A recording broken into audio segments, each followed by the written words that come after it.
Coming to Saturday Night Live, our first guest has been making us laugh for over 35 years.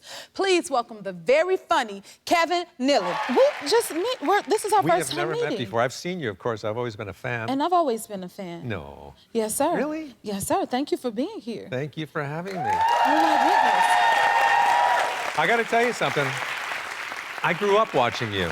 You did? I grew up watching me? Yeah, your show. I love your show, always. That's the best show ever. It has been around for 25 years. 25 years. You see how I'm going with that? Listen, but now what's interesting to me is we've never met, but you know we was in the same movie, right? I know that. You do? Know. Sort of. Sort of? People have told me that before. They say, you know, I was in the same movie with you, but I don't remember the movie, or because I didn't see them because I was in a different part. Which movie was it? I know, it's crazy. It's like sometimes you could be in the same movie with people and never meet them or even know you were in the same film. It was Sandy Wexler. That's it, Sandy Wexler. And I think my name was Courtney. Now, do you remember at all? Nope. No. I do remember. But you know what's funny? I've been in a lot of films, and I can't remember my character's name in any of them. Yes. Or the lines, because you just let it go once you leave. You don't want no parts of it after it's done. No. I forget my own name sometimes. Isn't that true? I understand that. Yeah. Well, then how many Adam Sandler movies have you been in?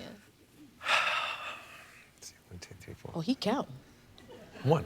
No, I've been over a dozen of his movies. I've done all kinds of movies for him. And they've all been my characters have always been kind of embarrassing characters.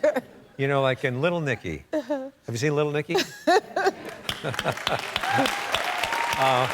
Yeah, so there I was. I played Tithead, the gatekeeper of hell. And the makeup department did an amazing job with these breasts on my head. I mean, you wouldn't even know that they were fake, except that they're on my head. And everybody, I mean, they had water balloons in there, and they just jiggled, and everybody wanted to feel the breasts on my head.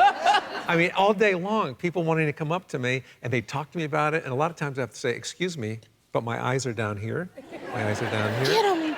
Yeah, it was crazy. And you're from Saturday Night Live. Like, what do you get, right?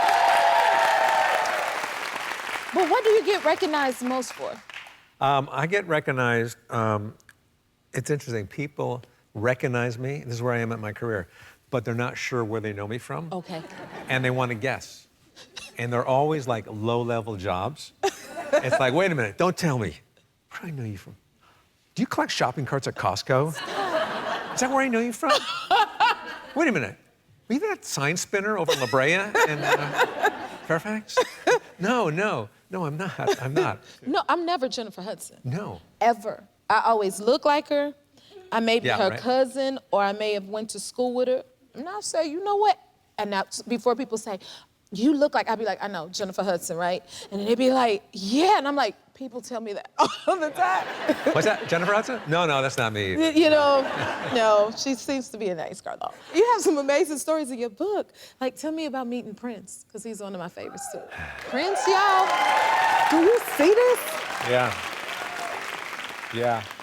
Prince, he was on SNL when I was there, but I never really talked to him. He was kind of like secluded, I kept him isolated, sort of. And when I went to the SNL 40th reunion, which was a couple years ago, at the after party, he actually played at it. He got up on stage and he played. But I was standing in the ballroom where everybody was, and there's a lot of huge celebrities. It was like the Hollywood Wax Museum. Everybody was there. Eddie Murphy, Paul McCartney, on and on and on, David Bowie. So I'm standing there, and as I turn around, I become face to face with Prince. And he's looking up at me, and he recognizes me. He says, where do I know you from? You collect shopping carts at Costco? Anyway, he didn't do that, but he smiled at me. He recognized me. I smiled at him, and we shook hands, and some small talk. And then I introduced him to my wife, who's a huge Prince fan. She shook his hand, and then he was surrounded by, I don't know, these 3 girls that were in the band, was backing him up. It's really interesting looking girls. And then they just moved away. They just went out. They kind of like floated into the other room. And I went to take a picture of him, and the girls go, no pictures, no pictures, no pictures. And then as he left, my wife goes, oh my God, he shook my hand. He doesn't touch anybody. And he shook my hand. And I could feel like this vibe going up my hand. It's an electric charge. I said, all right, let's take it easy. He's just a musician, okay? He's a singer. I love that. And you've been on the road doing stand-up. How's that going?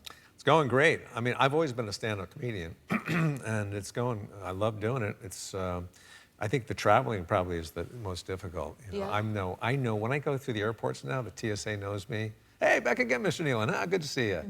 And I said, I wish it was good to see you, too. I'm a little tired of this, you know? I'm getting a little tired of this. Hey, where's the strangest place you've ever did your stand-up, performed at? Golly, I've done you know, probably memorials. Lately, I've been I doing... did not expect you to say that. Memorials? I've been doing a lot of memorials, and you know what? I do quite well.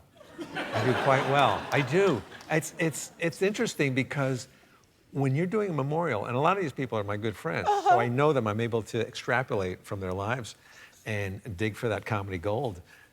But the audience at these things are perfect for comedy because they're kind of down and they're looking for an escape. They're looking for something to release that sadness.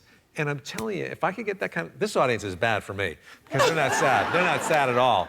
But when I get there, man, I kill it. No pun intended, but I do kill it. Well, thank you for being here. Will you come back and see Oh, us? yeah. You're amazing. No one to draw like you. Oh, my God. His book, I Exaggerate My Brushes with Faith, is available everywhere books are sold.